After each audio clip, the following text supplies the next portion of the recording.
Market Mantra. Market Mantra. Market Mantra. Market Mantra. Market Mantra.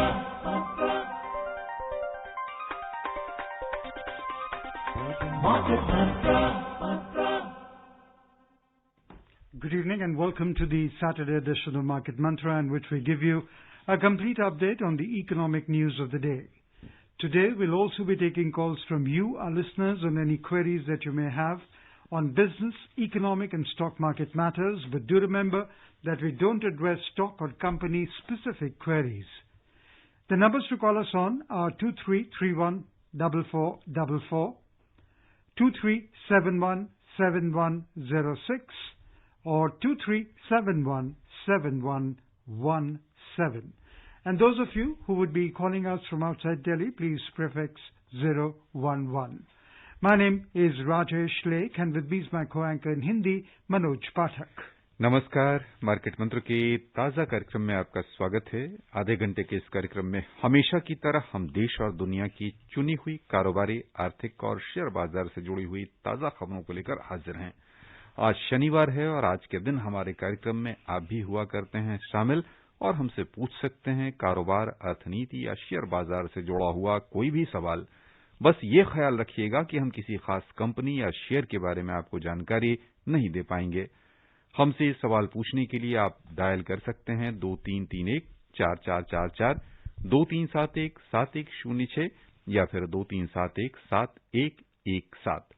हमारे साथ खबरों पर चर्चा और आपके सवालों का जवाब देने के लिए फोन लाइन पर आमंत्रित हैं हिंद किसान के editor in chief Harvir Singh. Harvir, कार्यक्रम में आपका स्वागत है। वेलकम हरवीर। थैंक यू, धन्यवाद। आइए शुरुआत करते हैं अंग्रेजी में हेडलाइन से, जिसे लेकर मौजूद हैं राजेश लेख। Union Minister Nitin Gadkari emphasizes to improve MSME footprints in 115 districts having less contribution in the GDP. Says it will generate employment in a big way. And key domestic indices logged modest gains in the week ended yesterday. Sensex closes above 38,000 mark. Nifty remains above 11,000 level. केंद्रीय मंत्री नितिन गडकरी ने देश के चुने हुए 115 जिलों में MSME क्षेत्र पर ध्यान देने की आवश्यकता जताते हुए कहा, सकल घरेलू उत्पाद में एमएसएमई का योगदान अपेक्षाकृत कम है, लेकिन रोजगार के अवसर बढ़ाने में ये क्षेत्र बड़ी भूमिका निभा सकता है। और कल बीते कारोबारी सप्ताह में मामूली बढ़त के साथ बंद हुए घरेलू शेयर बाजार, सेंसेक्स 38,000 के स्तर से ऊपर फिर पहुंचा। निफ्टी भी दोबारा 11,000 के स्तर को पार कर गया।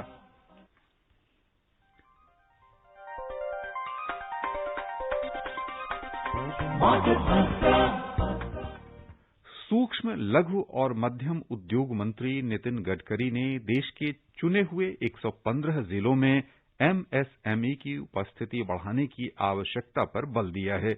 उन्होंने कहा कि इन उद्यमों का सकल घरेलू उत्पाद में योगदान अधिक नहीं है, लेकिन उचित ध्यान दिया जाए तो ये क्षेत्र रोजगार के क्षेत्र में बड़ा बदलाव ला सकता है। नई दिल्ली में एक कार्यक्रम को संबोधित करते हुए श्री गडकरी ने कहा कि सरकार एमएसएमई के अंतर्गत सबसे छोटी इकाइयों को भी शामिल करने का एक कार्यक्रम तैयार कर रही है, जिससे इन उद्यमों की वित्तीय जरूरतों के लिए प्रावधान किया जा सकेगा। हाल ही में एमएसएमई क्षेत्र के दायरे को बढ़ाते हुए 50 करोड़ रुपए तक के निवेश और 250 करोड़ रुपए तक के कारोबार वाले उद्यमों को एमएसएमई की नई परिभाषा में शामिल किया गया है। श्री गडकरी ने उद्योग क्षेत्र से आह्वान किया कि वे अर्थव्यवस्था में सुधार लाने के लिए अपने सुझाव दें। उन्होंने कहा, प्रौद्योगिकी के उन्नयन के माध्यम से भारत एमएसएमई क्षेत्र में निर्यात के नए आयाम तलाश कर सकता है। Joining us now, we have our first caller online from Noida, SPS Jain. We welcome you, Mr. Jain. Please ask your question. हाँ, नमस्कार जी। नमस्कार। अभी जो आरबीआई ने पॉलिसी अभी डिक्लेयर की है, उसमें मॉरिटोरियम ना देके लोन्स के रीस्ट्रक्चरिंग का प्रोविजन किया है for small, medium and this micro industries के। तो इसमें what is the technical difference between moratorium and restructuring of loan? देखिए, जो मॉरेटोरियम है, मॉरेटोरियम में तो सीधा है कि आप जो लोन की आपकी देनदारी है, एक निश्चित अवधि तक, जब तक मॉरेटोरियम लागू है, आपको देनदारी आप डेफर कर सकते हैं, उसके बाद आप इसको रिज्यूम कर लेंगे। रिस्ट्रक्चरिंग ये है कि जो आपने टर्म लोन लिया है, जिस अवधि के लिए लिया है, और आपकी मौजूदा परिस्थिति देख करके आपका रिपेमेंट का कंफर्टेबल लेवल देख के बैंक के साथ नेगोशिएट करेंगे और बैंक बताएगा कि आपको लोन का हम रिस्ट्रक्चरिंग कर देते हैं, इसका या तो ड्यूरेशन बढ़ा सकते हैं और उसका पेमेंट की जो दूसरी कंडीशंस हैं उसमें भी कुछ तब्दीली की संभावना उसमें रहती है। तो ये दोनों में एक मूल अंतर है। आइए चलें गाजियाबाद से हमारे साथ फोन लाइन पर हैं SK सिन्हा। सिन्हा साहब, बहुत बहुत स्वागत आपका, सवाल पूछें। हाँ, नमस्कार सर। हरवीर सिंह जी को भी नमस्कार। जी नमस्कार सर। मेरा प्रश्न है सर कि अभी इक्विटी फंड में थोड़ी प्रॉब्लम चल रही है या बड़ा अनसर्टेन सा है, डेबिट फंड में इन्वेस्ट करना कैसा रहेगा?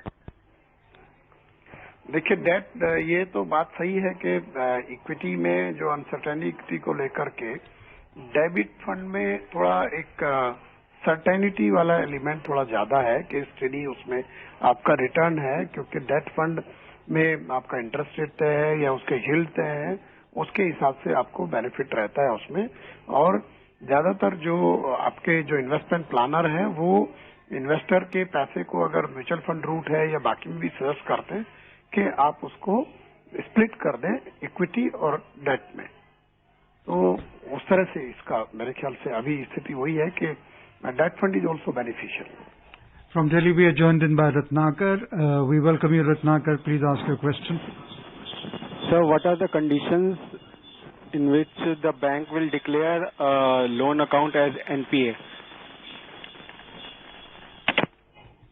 बैंक एनपीए तो देखिए, उसमें अगर आपका रिपेमेंट का जो अवधि है उसमें अगर रिपेमेंट नहीं करते आप, एक निश्चित मान लिया एक जो इंस्टॉलमेंट है, 2 है या 3 है, एक क्वार्टरली यूजुअली रहता है, तो उसके बाद बैंक असेस करता है कि जो एसेट है जो हमने दिया है जिसके अगेंस्ट पैसा, उसमें प्रॉब्लम है, तो वो उसको एनपीए डिक्लेयर करता है। और इसके साथ में एनपीए डिक्लेयर करने की आरबीआई की डेफिनेशन भी है, जो आपका जो लोन है वो एनपीए में। दिल्ली से ही हमारे साथ फोन लाइन पर हैं सतीश। सतीश जी, आपका स्वागत है, सवाल पूछिए। हाँ जी, नमस्कार जी। नमस्कार, सवाल पूछें। मैं सर से ये पूछना चाहता हूँ सर, आजकल ना कई वीडियो पोस्ट हो रही है कि भाई जो बैंक है उनका जो एनपीए है वो 20 लाख करोड़ के करीब पहुंचता जा रहा है। तो उनका कहना है कि बैंकों की ऐसी स्थिति बनती जा रही है कि उनको निजी हाथों में सौंपने की तैयारी के माध्यम बनते जा रहे हैं। तो इसके लिए ना वो रियल इस्टेट को और जो लोग बैंकों का पैसा लेके भागे हैं उसको जिम्मेदार बताते हैं। तो मेरा सवाल ये है कि सर, रियल इस्टेट बैंकों का जो सारा काम है, क्या वो रियल इस्टेट पे ही निर्भर है या कुछ और है? क्या स्थिति है कि जो इतने बैंक खराब हालत में पहुंचते जा रहे हैं? नहीं, देखिए, जो बैंक्स में जो एनपीए बढ़ा है वो अगर हम जाएं कि करीब ये लगाए हम 8-10 साल पहले बैंक्स ने बहुत बड़े पैमाने पर इंफ्रास्ट्रक्चर के लिए और डिफरेंट इंडस्ट्रीज के लिए लोन उपलब्ध कराए थे। उसमें इंफ्रास्ट्रक्चर था, रियल एस्टेट था, स्टील इंडस्ट्री थी, पावर इंडस्ट्री थी, इन सब के लिए काफी बड़े पैमाने पर लोन दिए गए थे। और यहाँ पर फिर बाद में प्रॉब्लम आई इन सेक्टर्स को, और ये सेक्टर्स ज्यादातर अभी भी प्रॉब्लम में है। तो इसलिए कोई ये नहीं कह सकता कि सिर्फ रियल एस्टेट की वजह से ये है, लेकिन जब ये मामला आरबीआई ने उसको ठीक से हैंडल करना शुरू किया और ट्विन बैलेंस शीट के ऊपर फोकस आया, तो बैंक्स की बुक को क्लीन करने के लिए कई सारे कदम उठाए गए और बैंक्स को प्रोविजनिंग करनी पड़ी। ये जो बैड लोन है उनके अगेंस्ट आपको प्रोविजनिंग करनी पड़ेगी, और उसके चलते बैंक्स का काफी जो प्रॉफिट मार्जिन पे भी बहुत असर आया, क्योंकि उनको काफी पैसा प्रोविजन में डालना पड़ा जो कि आप लोन में नहीं दे सकते। तो ये एक सोल रीजन नहीं है कि बैंक्स का प्राइवेटाइजेशन किया जाए। अभी तो सरकार ने बैंकों का कंसोलिडेशन किया है। पहले जैसे एसबीआई के जो सब्सिडरी थी उनको मर्ज किया गया, फिर बाकी बैंकों को भी दूसरे बैंकों के साथ मर्ज किया गया। तो ये एक कंटिन्यूअस प्रोसेस है। ये माना जा रहा है कि पब्लिक सेक्टर में कुछ बड़े बैंक रहे हैं, जितने सारे बैंक्स की जरूरत नहीं है।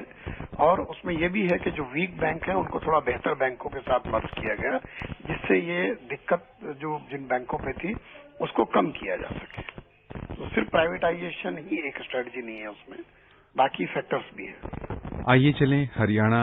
हमारे साथ फोन लाइन पर हैं प्रदीप। प्रदीप जी, बहुत बहुत स्वागत, सवाल पूछें। नमस्कार जी। नमस्कार। आप आकाशवाणी को एडवांस में 15 अगस्त की बधाइयाँ हो जी। तो मेरा क्वेश्चन ये है जी, जैसे कि प्राइवेट बैंक होते हैं, जो प्राइवेट लिमिटेड बैंक होते हैं, तो वो जो सरकारी बैंकों से इसमें थोड़ा ज्यादा इंटरेस्ट दिया जाता है, चाहे वो सेविंग अकाउंट हो चाहे वो फिक्स अकाउंट हो। तो इसमें जैसे एफडी करवाते हैं या सेविंग अकाउंट करवाते हैं, तो इसमें क्या कहेंगे सर आप? क्योंकि ये क्वेश्चन है मेरा। देखिए, बैंक के लिए जो इंटरेस्ट रेट का आरबीआई ने डीरेगुलेट करके रखा है कि आप एफडी पर कितना दे पाएंगे ब्याज, या सेविंग अकाउंट का भी पहले रेगुलेट होता था, उसको भी डीरेगुलेट कर दिया था। कुछ छोटे बैंक्स ने सेविंग अकाउंट पे भी काफी अच्छा ब्याज 6% तक ब्याज दिया था। लेकिन ओवरऑल अगर आप देखेंगे जो कि ब्याज की दरें हैं, वो एक तो आरबीआई के जो पॉलिसी रेट है उससे काफी हद तक उनको डायरेक्शन मिलती है। दूसरे लिक्विडिटी जो डिपॉजिट्स हैं वो किस तरह का उनका अभी रुझान है और लैंडिंग किस तरीके से है, तो उसके बीच का जो रेशो है, जो बैंक्स को अपने जो इसका रिक्वायरमेंट है फंड की, उससे काफी हद तक गवर्न होता है। और अगर आप देखेंगे कि बहुत ज्यादा अंतर आपको नहीं मिलेगा पब्लिक और प्राइवेट सेक्टर की जो डिपॉजिट्स के रेट्स हैं उसमें। लेकिन ये है कि हो सकता है कुछ प्राइवेट बैंक ऐसे हैं जिनको रिक्वायरमेंट ज्यादा होती है फंड्स की, बट वो सबको एक तो रिजर्व बैंक की जो गाइडलाइंस है डिपॉजिट्स के लिए उसको भी फॉलो करना पड़ता है, तो उसके हिसाब से होगा। तो मतलब कई बार होता है कि प्राइवेट बैंक में 0.25% या आधा % भी एफडी पे अंतर आ जाता है, बट बहुत ज्यादा अंतर नहीं आता अगर आप देखेंगे अभी। From Delhi, we are now joined in by R.P. Upadhyay. We welcome you. Please ask your question. और नमस्कार सर। नमस्कार सभी को। मेरा एक जानकारी चाहता हूँ जी कि जितने भी पीएसयू थे नवरत्न में थे, वो अब नवरत्न के बजाय 0 हो गए, तो ऐसा क्या कारण है? जबकि आज की डेट में टेक्नोलॉजी भी बहुत एडवांस है, उसमें कार्य करने वाले नीचे से ऊपर तक भी वेल ट्रेंड है नई टेक्नोलॉजी के साथ, तो क्या कारण है कि वो पीएसयू 0 होते चले जा रहे हैं? धन्यवाद। देखिए, ये आंशिक रूप से आपकी बात ठीक है। सरकार ने ये पीएसयूज को एक उस तरीके से कैटेगरी बनाई थी नवरत्न की, जो कि बड़े पीएसयू थे और अच्छा परफॉर्म कर रहे थे फाइनेंशियली, और फिर मिनी रत्न की भी एक डेफिनेशन थी। तो उसमें कुछ कंपनीज का ये है कि उनका बाद में फाइनेंसिस जो उनके ये है बहुत बेहतर नहीं रहे हैं।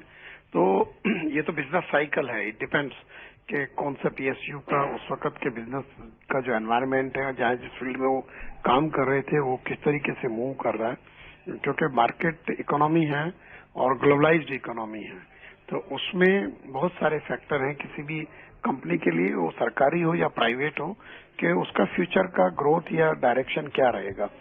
तो ये है कि कई पीएसयूज जो पहले नवरत्न थे वो उनका बहुत बेहतर नहीं है, लेकिन ये भी है कि कई अच्छा भी कर रहे हैं। तो ये बिजनेस साइकिल है, वो प्राइवेट में भी कुछ कंपनियां अच्छा करती हैं, कुछ का परफॉर्मेंस नीचे गिरता है। आइए चलें चेन्नई से हमारे साथ फोन लाइन पर हैं काशीनाथ जी, स्वागत आपका, सवाल पूछें। Good evening sir. स्वागत आपका सर। मेरा सवाल ये है कि जो सीनियर सिटीजन होते हैं वो 60 साल के बाद सरकारी नौकरी से उनको रिटायरमेंट हो जाता है, और उनका कानून है कि 60 साल के ऊपर कोई भी काम नहीं करेगा, और प्राइवेट सेक्टर में भी 60 साल के ऊपर या 65 साल को अगर वो आदमी काम करने के सक्षम है, लेकिन उनको जॉब मिलना मुश्किल है। ऐसे ही मेरा सवाल ही है, लेकिन ये जो पॉलिटिकल लोग होते हैं उनके लिए कोई कानून नहीं है, वो तो 70, 80, 90, 100 साल तक अपना पोस्ट में रहते हैं, इसके लिए क्यों कोई कानून नहीं? इसके बारे में थोड़ा जानकारी दीजिएगा, धन्यवाद। देखिए, दोनों फील्ड अलग हैं। एक जॉब है और एक पब्लिक सर्विस, सोशल सर्विस है। तो पॉलिटिशियन को माना जाता है, या वो लोग भी कहते हैं कि वो एक तरीके का सोशल सर्विस है। तो वो कोई ऐसा किसी कंपनी का वो एम्प्लॉय नहीं है। तो जाहिर सी बात है, सिर्फ हमारे देश में नहीं, पूरी दुनिया में रिटायरमेंट के नॉर्म्स होते हैं और उसकी एक एज होती है। तो वो तो एक प्रक्रिया है, और उसके लिए जब आप काम करते हैं, कहीं नौकरी करते हैं, तो उसी के तहत रिटायरमेंट होता है। हाँ Harvir, there are certain CEOs or the chairman of PSU banks etc. can stay in service till about 65. ऐसा नहीं है कि हर जगह गवर्नमेंट में 60 पे आके रुक जाते हैं। हाँ, नहीं, प्राइवेट में जजेस वगैरह होता है। इट डिपेंड्स जो है कि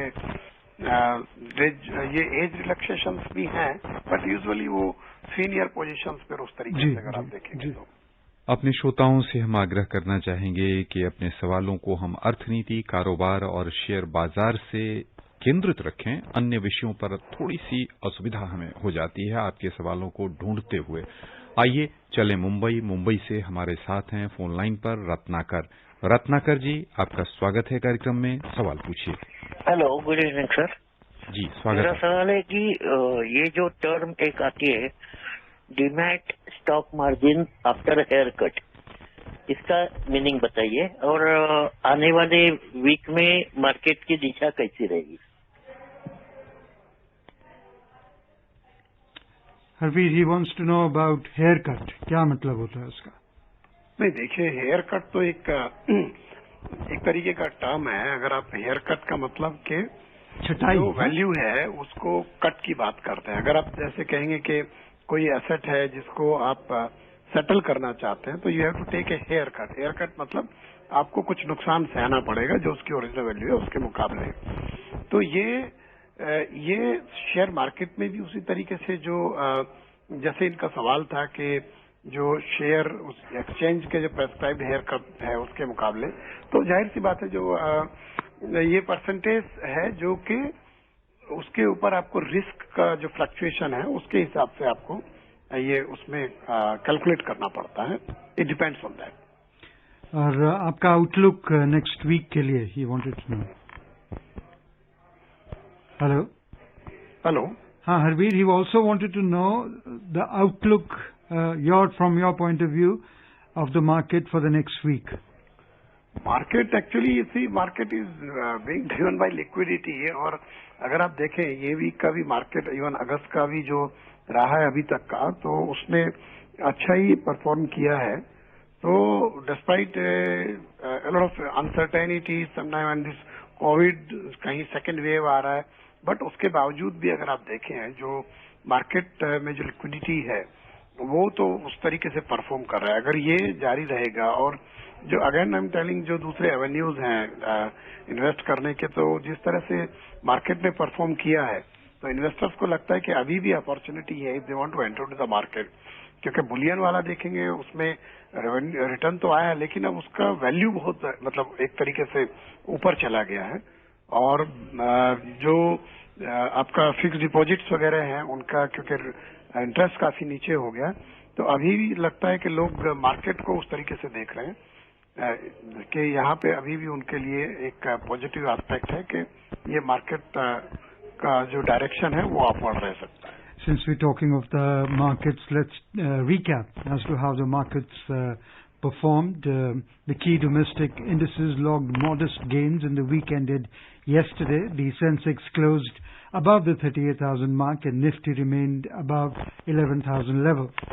Sentiment was boosted after the Reserve Bank of India left key interest rates unchanged and allowed banks to restructure certain loans as part of efforts to revive the economy.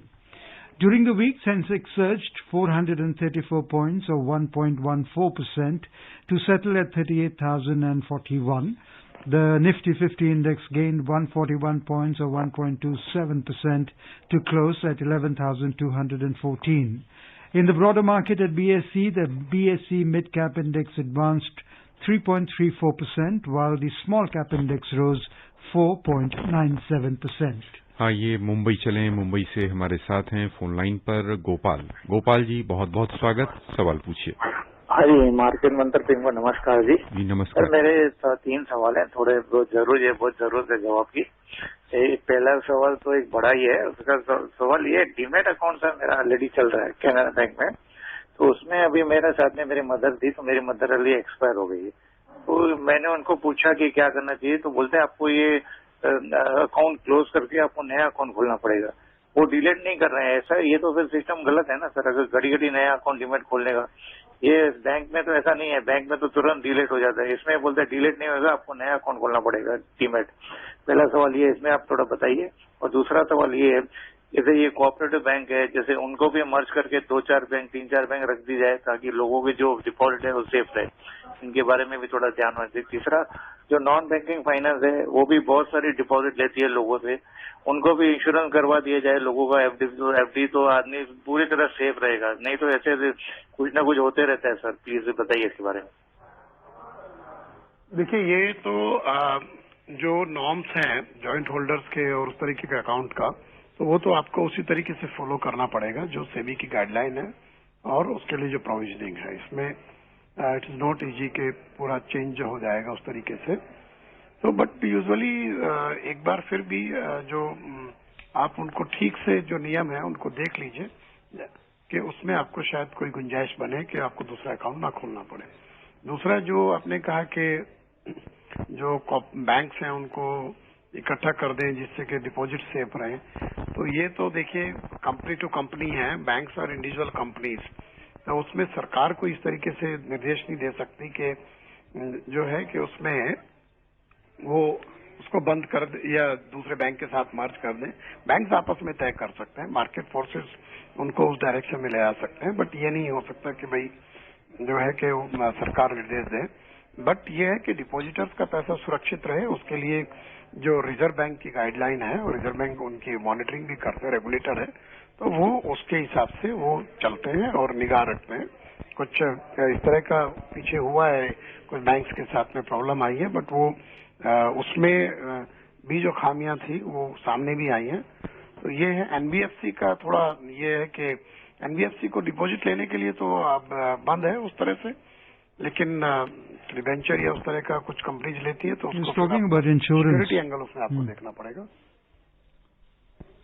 आइए चलें कोलकाता से हमारे साथ हैं phone line पर मुश्ताक अली साहब। स्वागत है आपका। आपसे आग्रह है अपनी रेडियो की आवाज बिल्कुल धीमी कर लें। हमको जरा ये बताइए, future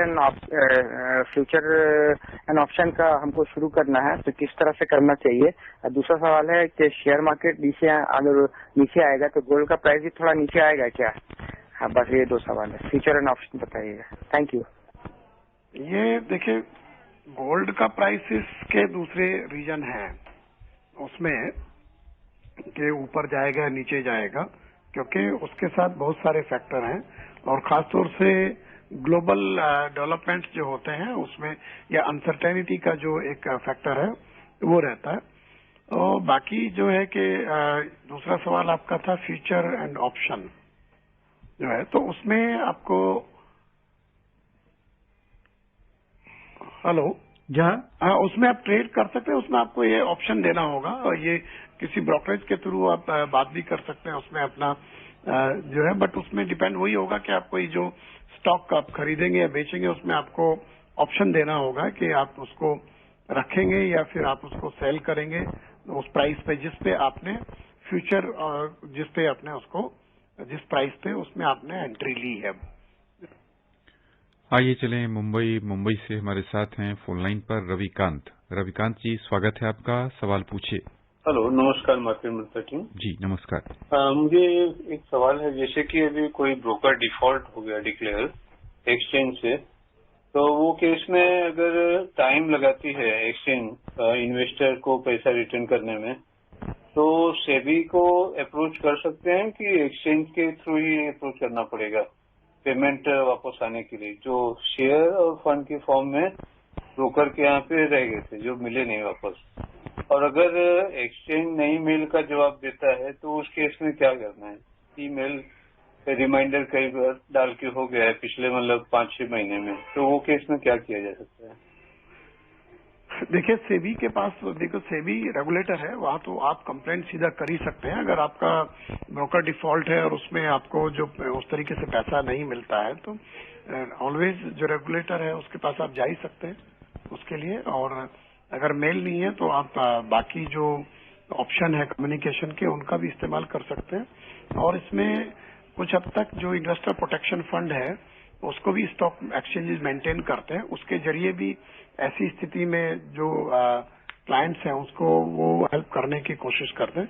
but you have to follow all this norms properly and जरूरत हो तो आप सेबी के पास भी इसके लिए कंप्लेंट कर सकते हैं।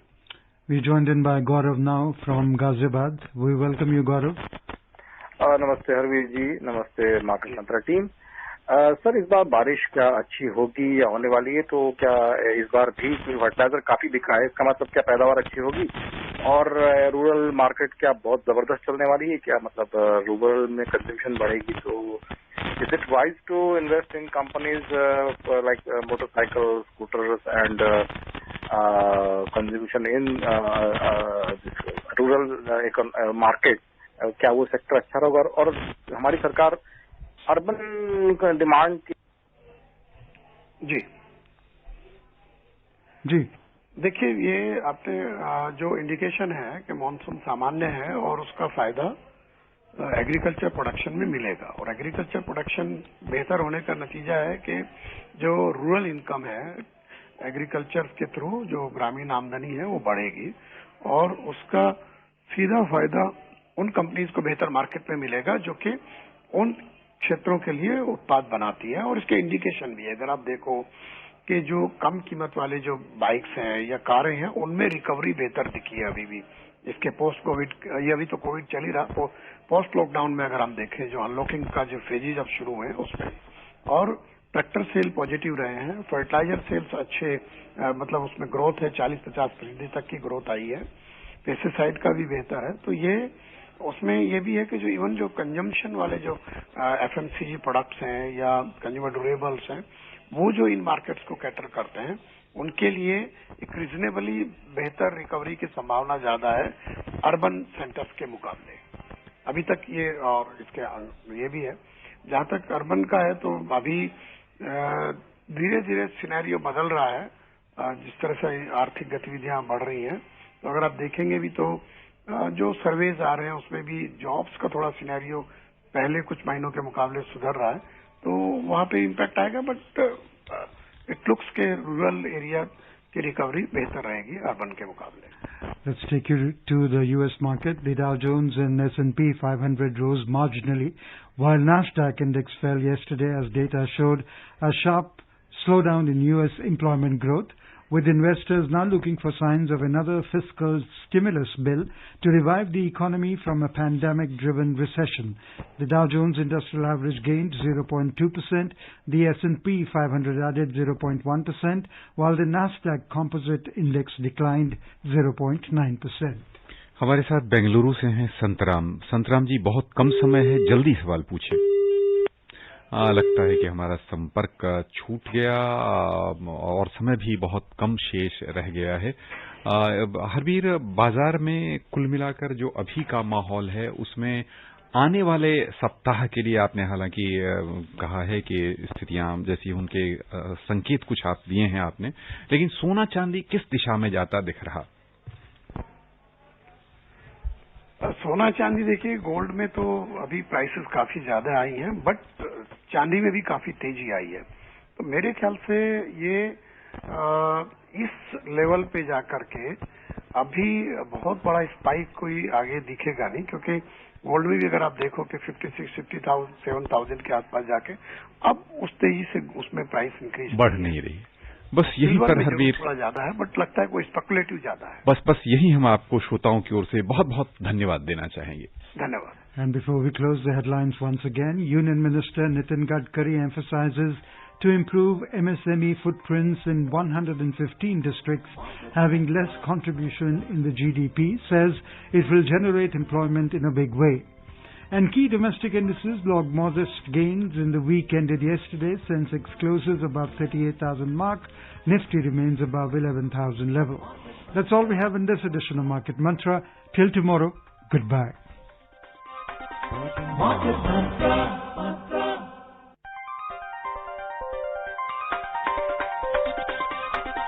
Market Mantra.